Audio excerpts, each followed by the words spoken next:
جايز، كيفكم؟ صباح الخير، مساء الخير.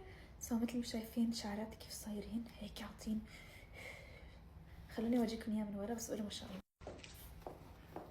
اول مرة بحياتي بعرف اسوي شعري بهاي الطريقة، والمرة الجاية بس اسويه رح اعمل لكم توتوريال، لانه يعني ما شاء الله بعد ما قصيت شعري صار كثيف، بس ما كنت عارفة كيف ابين الكثافة تبعته، فهلا حاولت شوي اتعلم، واكيد بعدين بصير اعرف اسويه اكثر. حتى الغرة ما شاء الله الفوليوم كتير حلو، بس رح اثبت الغرة لانه لسه ما ثبتها.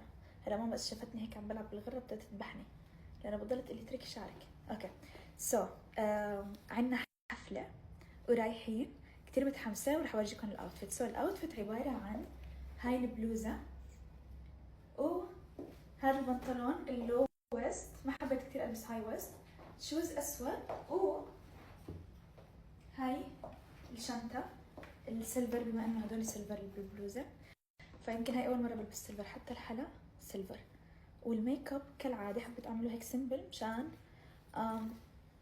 ما يروح وما يتكتل وما هيك، يعني عرفتوا انه حفلة وهيك رح تكون وقت طويل وهيك. اوبس، بدي اجيب ماما تنقذني. اعطوني رأيكم باللوك. كيوت. اوكي رح اصور لكم فيديو انستغرام وارجع.